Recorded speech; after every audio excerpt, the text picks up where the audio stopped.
अपने आप को परमेश्वर के स्वरूप में रखने की वस्तु दास समझा, अपने आप को शुद्ध ने किया। क्या किया? शुद्ध ने किया। अब मनुष्य के स्वरूप में हो गया। यीशु मसीह ने हमें बचाने के लिए, देह को पहनने के लिए परमेश्वरत्व को छोड़ दिया। क्या को छोड़ दिया? परमेश्वरत्व को छोड़ दिया। वो परमेश्वर था, वो वहां से हटा और वो क्या बन गया? मनुष्य बन गया। और पवित्र आत्मा ने उसे उस रीति से बना दिया कि अब तू एक गर्भ में क्या होता है? संभाल सकता है। अब इधर ध्यान दीजिए, परमेश्वर का परमेश्वरत्व को कोई हटा सकता है? पवित्र आत्मा ने ऐसा किया। यीशु को जो परमेश्वर था, परमेश्वरत्व को छोड़ा, वहां से उसको हटाकर एक बीज के रूप में लाकर मरियम के गर्भ में क्या किया? डाल दिया, जिसके अंदर ऐसे सामर्थ्य है पवित्र आत्मा कि जो यीशु का परमेश्वरत्व को उतार सकता है, उसके अंदर ये भी सामर्थ्य है, वो हम में से हर एक को यीशु के जैसा क्या कर सकता है? बढ़ा सकता है। हालेलुया। बिना पवित्र आत्मा के यीशु नहीं आ सकते, वरना वहां पवित्र आत्मा का जिक्र नहीं होता। पवित्र आत्मा आया, परम प्रधान के सामर्थ्य आया कि और यीशु मसीह आए और उस निर्मल पात्र के अंदर में वो क्या किया? वो रहे।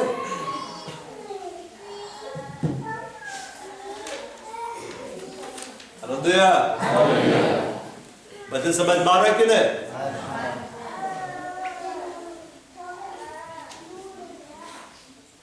पवित्र आत्मा यीशु को मरियम के गर्भ में डाल दिया। अब मरियम के साथ दो लोग थे। कौन था? पवित्र आत्मा। और कौन था? यीशु मसीह। कैसे जानेंगे पवित्र आत्मा मरियम के साथ था? जब मरियम एलिसिबा से मिलने जाती। किससे मिलने जाती है? एलिसिबा से। और एलिसिबा कौन थी? मरियम की कजन थी, रिश्तेदार थी। और जब एलिसिबा मरियम का नमस्कार सुनती है, वो पवित्र आत्मा से भर जाती है। और उसके घर में जो बालक रहता है, यूहन्ना बपतिस्मा दाता, वो आनंद से उछलने लग जाता। क्यों? क्योंकि वो जान गया उधर से कौन आ रहा है? यीशु आ रहा है, परमेश्वर का बेटा आ रहा है। तो पवित्र आत्मा से कैसे भर गए वो? क्योंकि जहां यीशु रहेगा वही पवित्र आत्मा रहेगा। अब यीशु मसीह किसके साथ है? अब यीशु मसीह किसके साथ है? अरे दो तीन जन के साथ है। यीशु मसीह क्या बोला? देखो जगत के अंत तक मैं सदा हर समय। ये जो आनंद है आज जो बना रहे हैं, ये आनंद हर दिन बढ़ते जाना चाहिए। ये हर दिन क्या होते जाना चाहिए? बढ़ते जाना चाहिए। अब जरा सोचो, मरियम कैसे आनंदित रहती हो? कभी सोचे? वो प्रभु को देखती होगी, वो बढ़ रहा है, वो काम कर रहा है, वो काम में हाथ बटा रहा है, वो सब कुछ कर रहा है, उसका हृदय कितना आनंदित रहता होगा। इसलिए उसका जिक्र किया गया है। तो स्त्रियों में क्या है? धन्य है, क्योंकि वह एक ऐसी स्त्री हुई जिसके घर में यीशु मसीह 30 साल के लिए ठहरे। कितना साल के लिए ठहर गया? 30 साल। न दर्शन था, न स्वप्न था, खुद प्रभु वहां पे था। ऐसा समय आने वाला है। हालेलुया। जब हमें लेने के लिए यीशु मसीह आएगा, न स्वप्न हम देखेंगे, न दर्शन हम देखेंगे, हम उसको आमने सामने देखेंगे। कैसे देखेंगे? आमने सामने। फिर प्रार्थना नहीं करना है, वह फास्टिंग नहीं है, वह आनंद ही आनंद। कैसा है? आनंद ही आनंद। अब ये बताइए, जब यीशु मसीह का जन्म हुआ, इस्राएल गुलाम था या स्वतंत्र था? इजराइल गुलाम था कि स्वतंत्र था? बाकी लोग बाइबल नहीं पढ़ते हैं, आए हम तो देखते हैं। लूका से बचा अध्याय 2 पद संख्या 1। उन दिनों में, किन दिनों में? उन दिनों में जब यीशु गर्भ में आ चुका था मरियम का, औगुस्तुस कैसर की ओर से आज्ञा निकली कि सारे जगत के लोगों के नाम लिखे जाए या पहले नाम लिखाए। उस समय में जब क्विरिनियुस सीरिया का हाकिम था, सब लोग नाम लिखवाने के लिए अपने अपने नगर को गए। जैसे कई बार होता ना, हमारे घर में आके पूछा जाता है इस घर में कितने लोग रहते हैं, इस परिवार में कितने लोग रहते हैं, बायोडाटा लेता है, गवर्नमेंट को देता है, तब भारत सरकार को पता चलता है कि मेरे देश में कितने लोग हैं, और वो उसके हिसाब से योजनाओं को क्या करता है, बढ़ाता है। हालेलुया। बगल वाला को बोलो सोना नहीं है, हाँ जागना। क्या करना है? जागना है। ठीक है। अब यहां पर हम इस बात को देख रहे हैं कि कैसर की ओर से क्या निकली है? आज्ञा निकली कि सब लोग नाम लिखवाने के लिए अपने अपने नगर में जाए, ताकि ये पता चले कितनी आबादी है, ताकि गवर्नमेंट उसके लिए अपनी योजनाओं क्या करे, बनाए। उस समय जब यीशु मसीह आए थे, वह देश गुदाम था। क्या था? गुदाम था। प्रभु यीशु का जब जन्म हुआ, वह गुदाम देश में जन्मे। किस देश में जन्मे? गुदाम देश में जन्मे। हमारा देश पहले क्या था? गुलाम था। 200 साल क्या था? गुलाम था। अब हम लोग एक आजाद देश में। किस देश में? एक आजाद देश में। आजादी अच्छी लगती कि नहीं? बोला अंग्रेज लोग रहते रहे, क्या बोलते? यू काला है कि नहीं, तुम काले भारतीय लोग। आप बहुत अपमानित करते थे। दरवाजे में लिखा रहता था कुत्ते और भारतीयों का अंदर आना बना है। अभी कोई होटल में ऐसा लिख के कोई दिखा दे, आग लगा देगा। तो हम एक आजाद देश में, हम किस देश में है? एक आजाद देश में। लेकिन यीशु जब आए तो वो देश गुलाम था, वहां पर रोमन साम्राज्य का शासन था। किसका शासन था? रोमन साम्राज्य का। मगर यीशु के आने का वही समय ठहराया गया जब देश गुलाम रहेगा। ये किस बात को दर्शाता है कि चाहे कैसी भी गुलामी हो, कैसा भी नियम कानून का जाल हो, वो प्रभु को आने से, कार्य करने से नहीं रोक सकती। कई बार जब सरकारें बदल जाती है तो हम मसीहों का हाथ पैर फूल जाता है कि नहीं? अरे देखो वो सरकार आ रहा है, अरे देखो वो सरकार आ रहा है, उसका चुनाव चिन्ह ये है, उसका चुनाव चिन्ह ये है। अब तो मसीहों का कत्लेआम करेगा, है कि नहीं? अरे प्रभु को बोलने लगते, प्रभु नहीं नहीं, यही सरकार को ला, यही सरकार को ला, ये रहेगा तो हम आराम से रहेंगे। लेकिन प्रभु ऐसा नहीं करता। अब इधर ध्यान दो, यीशु मसीह जब आए, पूरा इस्राएल क्या था? गुलाम था। पूरे इस्राएल में रोमन साम्राज्य का शासन था। और मैं एक अद्भुत बात बतलाऊं, जब तक यीशु पृथ्वी में थे तब तक रोमन साम्राज्य का ही शासन था।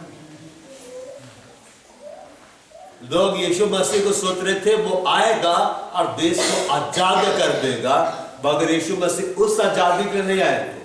वो उस आजादी के लिए आए थे जो आत्मिक है, जो स्वर्गीय है। चाहे इस देश में किसी भी सरकार का शासन हो, चाहे कोई भी सरकार इस देश में आ जाए सत्ता पे, अब इधर ध्यान दो, सरकारें बदल सकती है, ठीक है? संसार के जो राजा है वो बदल सकते हैं, लेकिन जो राजाओं का राजा, प्रभु का प्रभु है ना, वो स्थिर है, वो नहीं बदलेगा। हालेलुया। ऐसा जब बात बोला जाता जोर से हालेलुया बोलता, ठीक है ना? कोई नहीं बोला तो ही बोल देना, तो एक का देखा देखी पूरा कलीसिया बोलेगा। हालेलुया।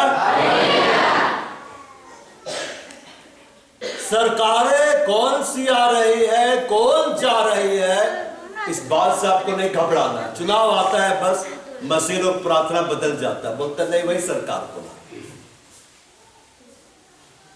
यीशु मसीह आया तो ऐसे नहीं बोला कि किताब में जानने वाला हो रोमन साम्राज्य को हटाओ,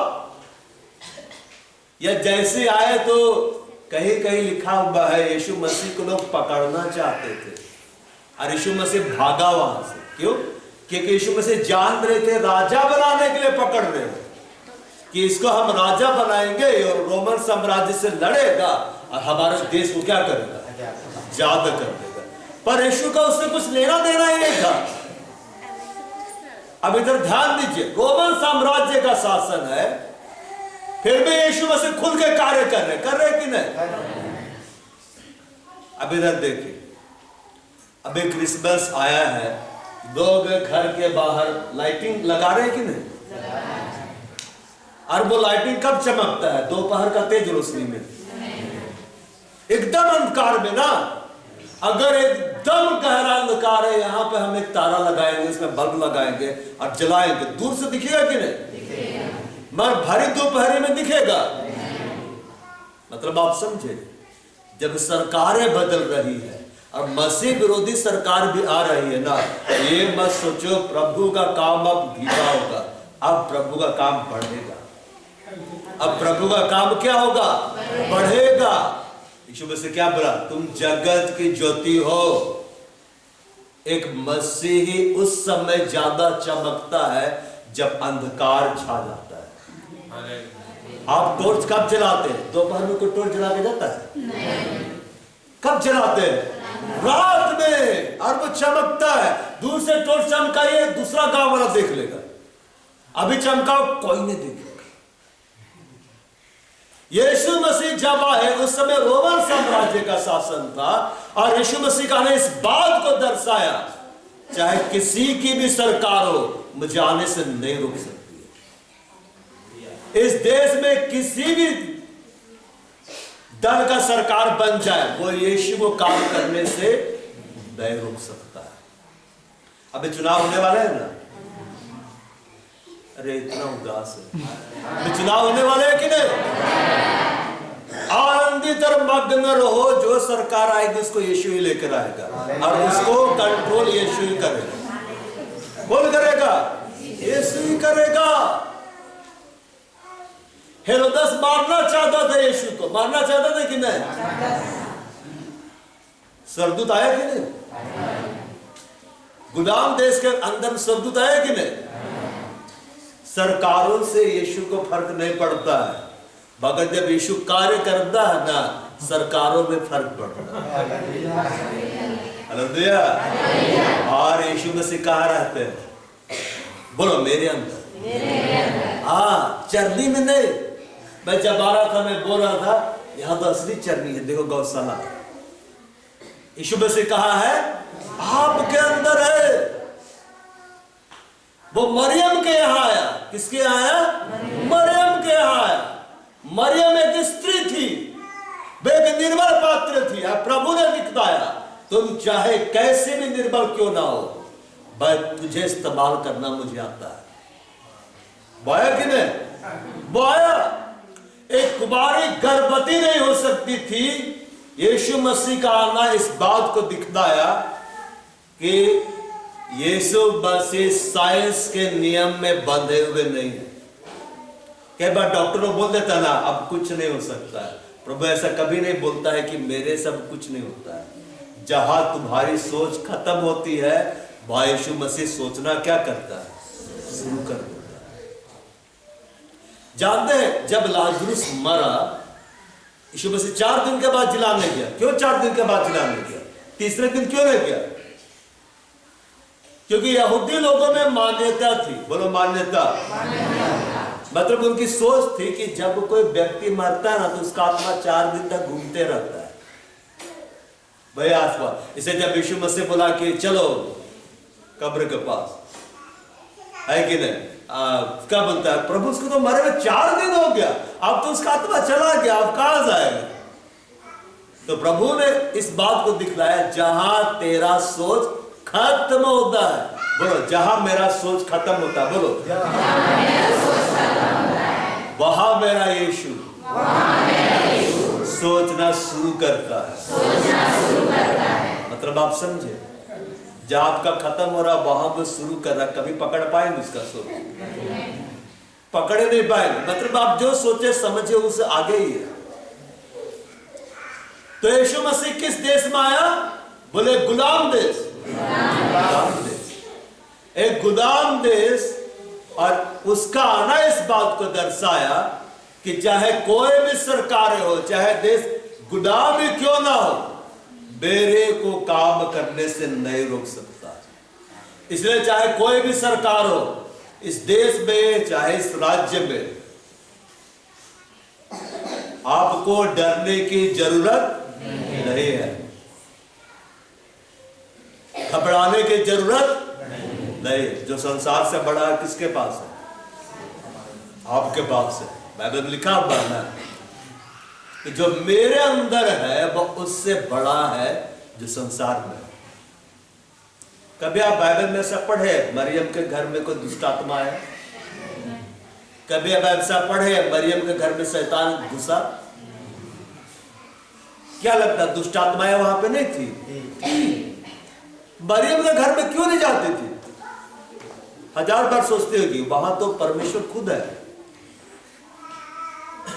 वो तो खुद बैठा हुआ वहां पे। अगर वो गलती से अंदर चली जाती तो उसका पिटाई होता कि नहीं? आज यीशु मसीह कहां? आपके अंदर है। हालेलुया। अब इधर देखिए 8 में लूका 2 का। और उस देश में कितने गरणीय थे जो रात को मैदान में रहकर अपने झुंड का पहरा देते थे। प्रभु का एक दूत उसके पास आ खड़ा हुआ, प्रभु का तेज उनके चारों ओर चमका और वे बहुत डर गए। वे बहुत क्या हो गए? डर गए। परमेश्वर की जब महिमा आती है या जब स्वर्गदूत आते हैं तो एक कार्य जो हमेशा होता है, क्या होता है? डर लगता है। मरियम को जब स्वर्गदूत ने कहा, अभिवादन किया, तो मरियम डर गए। वो क्या को डरी? वहां लिखा हुआ है जब उसने उसे देखा। मरियम ने किसको देखा? गाब्रियल को। किसको देखा? गाब्रियल को। वो डर गए क्योंकि आके एक तो स्वर्गदूत है और आके बोल रहा है कि तू तो धन्य है, तेरे ऊपर तो बहुत बड़ी कृपा हुई है, तू तो स्त्रियों में धन्य है। अब वो सोचने लगी और आगे और डरती चली गई। क्यों? बोला अब तो तू गर्भवती होगी। सोचे कुमारी स्त्री राजा स्वर्गदूत बोल रहा है तू प्रेग्नेंट होने वाली है, तेरे अंदर तो परमेश्वर का बेटा आने वाला है। वो घबरा गए। एक तो गाब्रियल को देख के घबरा रही है, अद्भुत ऐसा ऐसा संदेश दे रहा है जो कि इसको एक के बाद एक सरप्राइज देता चला जा रहा है। हालेलुया। और यहां पर हम इस बात को पढ़ रहे हैं, तब स्वर्गदूत ने कहा 10 में, मत डरो, मत डरो। लिखता है देखो मैं तुम्हें बड़े आनंद का सुसमाचार सुनाता हूं। किस तरह का आनंद का? बड़ा आनंद। आनंद नहीं है, बड़ा आनंद है। कैसा आनंद है? बड़ा आनंद। अच्छा, जो बड़ा वस्तु रहता है वो जल्दी खत्म होता है, लेकिन जो छोटा है जल्दी खत्म होता है कि नहीं? अब यह बड़ा आनंद का जो सुसमाचार है बोलता है जो सब लोगों के लिए होगा। ये बड़ा आनंद का सुसमाचार क्या है? कि यीशु आएगा। कौन आएगा? यीशु आएगा। यीशु में से बड़े है कि नहीं? बहुत बड़े। और ये जो बड़ा आनंद है वो और कोई नहीं, वो यीशु है। वो कौन है? वो यीशु। अब इधर देखो, यीशु कभी खत्म होंगे? कभी समाप्त होंगे? दय होंगे। तो जो यीशु के जन्म का आनंद मना रहे हैं, ये आनंद कभी खत्म होना चाहिए? बात में जवाब नहीं देते हैं। मैंने आनंद नहीं आपके लिए, ये आनंद खत्म होना चाहिए क्या? बोलो आनंद बढ़ते जाना चाहिए। बोलता हमें बड़े आनंद का सुसमाचार सुनाता हूं जो सब लोगों के लिए होगा। आज दाऊद के नगर में तुम्हारे उद्धार करता जन्मा है और यही मसीह प्रभु है। एक उद्धार करता जन्मा है। क्यों यीशु को आना पड़ा? इसलिए आना पड़ा कि मैं तेरे पापों से तुझे क्या करूंगा? छुड़ा लिया। अब इधर देखिए, आप धन के द्वारा बहुत कुछ खरीद सकते हैं कि नहीं? लेकिन अपना छुटकारा, अपने पापों की क्षमा खरीद नहीं सकते। आप किसी पहाड़ में चल जाइए, कोई नदी में जाकर डुबकी लगा लीजिए, या किसी पेड़ के नीचे बैठ जाइए, इससे आपका छुटकारा नहीं है। आप उद्धार को नहीं खरीद सकते। उद्धार बहुत महंगा है और इसे कोई भी नहीं खरीद सकता है, इसलिए पिता ने उसे फ्री में कर दिया। क्या में कर दिया? फ्री कर दिया, मुफ्त में कर दिया, कि बस तुमको मेरा बेटा भी यकीन करना है, उसको ग्रहण करना है, तेरा सब पाप क्षमा हो जाएगा। तेरा सब पाप क्या हो जाएगा? क्षमा हो जाएगा। उद्धार को कोई खरीद नहीं सकता है, और परमेश्वर जानता था ये इतना बहुमूल्य है कि कोई खरीद ही नहीं सकता है, इसलिए पिता ने उसे फ्री कर दिया। पिता ने उसे क्या कर दिया? फ्री कर दिया। और लिखता है मसीह प्रभु है, इसका तुम्हारे लिए यह पता है कि तुम एक बालों को कपड़े में लिपटा हुआ चटनी में पड़ा पाओ। अब इधर देखो, जब यीशु मसीह का जन्म हुआ, मरियम ने जब उसको पैदा किया, वो मरियम के गर्भ से बाहर निकला। पहला आदम कौन था? पहला आदम ही पहला आदम था। समझाया बात? वो पैदा हुआ था, लेकिन बाइबल में लिखा वो परमेश्वर का बेटा। बस वो पैदा तो हुआ, लेकिन वो पूरा जवान था। कैसा था? पूरा जवान। और हेबा भी कैसे थी? पूरी जवान। उन्होंने अपना बचपन कभी देखा ही नहीं, मगर यीशु जब आया तो वो गर्भ से निकला। क्या से निकला? गर्भ से निकला, ताकि वो देखे अंदर में क्या है, और वो बढ़ता गया। क्या होता गया? बढ़ता गया। जैसे हम लोग भी आए थे ना, बच्चे लोग, आज जिनको हम छोटे देख रहे हैं, 10 साल के बाद में वही छोटा रहेगा। आप जब पैदा हुए आप इतने बड़े थे, बाकी लोग शांत है। नहीं, हम तो जवाने पैदा हुए। आप लोग तीसरे चौथे आदम हेवा हो गए क्या? आप लोग बड़े पैदा हुए, बच्चे थे, सब इतने रहता है, बाद में बड़ा हो जाओ। हालेलुया। यीशु मसीह को जब मरियम ने जन्म दिया, क्या में उनको जगह था? गौशाले में वो थे। किस जगह थे? गौशाले में वो थे। गौशाला कैसे दिखता है? अच्छा दिखता है? कोई मेहमान आएगा, मेहमान को लोग गौशाला में रखते हैं? कोई मेहमान आपके यहाँ आएगा और क्या बोलेंगे? अच्छा, वहां जहाँ गरू मन रहता है वहां जाके बिस्तर लगा दिए, सोइए, वहां सोएंगे आप लोग। लेकिन आज सब लोग घर में गौशाला बना रहा है कि नहीं? लेकिन असली गौशाला तो यहाँ है जहाँ गोबर है, ठीक है ना, गाय का गोबर पड़ा हुआ है, वहाँ पुआल पड़ा हुआ है, वहाँ गाय बैठ कर जुगाली कर रहा है कि नहीं? वो असली गौशाला।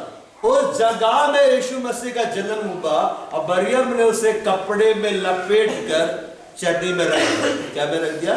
चटनी में रख दिया। गौशाला साफ सुथरा दिखता है, चमकता है? कभी आप देखे गौशाला में टाइल्स लगा हुआ है, एयर कंडीशनर लगा हुआ, वो गाय एकदम सोफा में बैठ के घास खा रही है? वो कितनों घर हो, विदेश में भी जो गौशाले होते सब गंदे होते हैं। बाहर प्रभु आया, लेकिन आज सब लोग गौशाला बना रहे कि नहीं? उस जगह जहां गंदगी थी, उस जगह जहां साफ सफाई नहीं थी, उस जगह जिसको कोई पूछता नहीं था, आज पूरी दुनिया उसको पूछ रही है। क्यों? क्योंकि वहां उद्धार करता है। अब इधर देखो, बाज आपको कोई भले नहीं पूछता है, आप यीशु के साथ रहिए, दुनिया आपको पूछने लगी। अबे बोलो आमीन। बस गौशाला कोई महत्व नहीं था, जिस जगह का कोई महत्व नहीं था वो महत्व पूर्ण हो गया, क्योंकि यीशु आके सबसे पहले वही बैठा। सबसे पहले यीशु मसीह वहीं पे लेटा था, गौशाला में। बाप के अंदर कोई रहे चाहे ना रहे, आपके अंदर यीशु रहना चाहिए। आप महत्वपूर्ण हो जाओ। आप क्या हो जाओगे? महत्वपूर्ण हो जाओगे। आज गौशाले का जिक्र, चरने का जिक्र बाइबल में क्यों लिखा गया है? इसलिए क्योंकि यीशु आ गया है। मतलब आप समझे, यीशु जिस जगह जाते हैं ना, वो जगह विशेष हो जाता है। आज काना नगर, अगर आप इस्राएल घूमने गए तो काना नगर जाना भूल जाएंगे। क्यों जाएंगे काना नगर? क्यों जाएंगे? क्योंकि यीशु मसीह वहां चमत्कार किए। और अगर आपको बोला जाएगा ये पत्थर वही है जिसपे यीशु मसीह खड़े होकर स्वर्ग गए, आप तो दंडवत कर देंगे वहां पे, कर देंगे कि नहीं? और दिल में आएगा कि पत्थर को उठा के ले आएगा कि नहीं? अरे नहीं आएगा। बोला जाएगा ये वही खड़ा है जिसमें प्रभु पानी भरा था, दाखरस में बदल गया। आपका दिल करेगा हम भी घुस के निकल जाए, हम भी घुस के क्या हो जाए? निकल जाए। आज बहुत सारे लोग यर्दन तक जाते हैं और वहां एकदम घुस जाते हैं। क्यों? प्रभु यही घुसा था, प्रभु यही यर्दन में घुसा था, हम भी यर्दन में जाए। और जाते लोग महसूस करने लगते हैं प्रभु कहां छुआ हो। जानते आज भी इजराइल में बहुत सारे पेड़ है जो अभी तक जीवित है गेत्सेमनी की बाग में। और कहा जाता है जब यीशु मसीह प्रार्थना करते थे, प्रार्थना करते करते चलते थे तो पेड़ों के ऊपर अपना हाथ रखते थे। और यीशु मसीह के हाथ रखने का आज तक बहुत सारा पेड़ जिंदा है। वो पेड़ जिसमें जगह बैठा था ना, यीशु मसीह आके बात किए थे, अभी तक खड़ा है। क्यों? क्योंकि पेड़ के पास आके खुद प्रभु बात कर। तो वे सारे पेड़ विशेष हो गए, वे गेत्सेमनी के बाग के सारे पेड़ विशेष हो गए। वे जीवित के जीवित ही है। क्यों? क्योंकि प्रभु आ गया था। कौन आ गया था? प्रभु। आज इस कलीसिया में कौन आ गया? प्रभु। आपके जीवन में कौन आ गया? प्रभु। आप जैसे पहले थे वैसे ही रहोगे? बदल जाओ जब आप प्रभु को जानने लग जाओ। वो गौशाले में आया, उसको कपड़े में लपेट कर चरनी में रखा गया क्योंकि सराय में उनके लिए जगह नहीं थी। अब जरा सोचो, जोसेफ मरियम को गधा में बैठा के ले गया कि नहीं? कभी आप ऐसा पढ़े जोसेफ भी गधा के ऊपर बैठा था? उनके पास एक ही गधा क्यों था? किसी किसी घर में देखते हैं ना 10 लोग हैं पर एक ही मोटर बाइक है। क्यों? क्योंकि उस घर का फाइनेंशियल कंडीशन उतना अच्छा नहीं है। किसी किसी घर में तो एक ही साइकिल होती है कि नहीं? लेकिन किसी किसी में घर में देखिए 5 आदमी लोग हैं, 10 ठो कार है। होता है कि नहीं? उन लोगों को सोचना पड़ता किसको निकाले और किसको रखे। एक ही गधा था। मतलब आप समझे, जोसेफ का फाइनेंशियल कंडीशन सही नहीं था, वो गरीब था। क्या था? गरीब था। कैसे हम जान सकते हैं? जब मंदिर में जाया जाता है बलिदान चढ़ाने के लिए यीशु मसीह के जन्म के कितने दिन के बाद, तो वे लोग कबूतर चढ़ाते हैं। क्या चढ़ाते हैं? कबूतर। भेड़ बकरी नहीं चढ़ाते हैं क्योंकि खरीदने का सामर्थ्य उनके पास नहीं था, उनका आर्थिक स्तर बहुत नीचे था। लेकिन यीशु मसीह उसी परिवार को चुना। मतलब आप समझे। अब इधर देखो, कई बार हम बोलते हैं हम तो बहुत गरीब है, मेरे पास तो ये नहीं है वो नहीं है। ऐसा बोल बोल के अपने आप को और गरीब मत बनाओ। बोलो मैं अमीर हूं। बोलो क्योंकि यीशु मसीह अमीर है। हाँ, इसलिए लिखा है जो निर्बल है वो कहे मैं बलवान हूं, जो गरीब है वो क्या कहे मैं अमीर हूं। बाप की कमी घटी, आपका फाइनेंशियल कंडीशन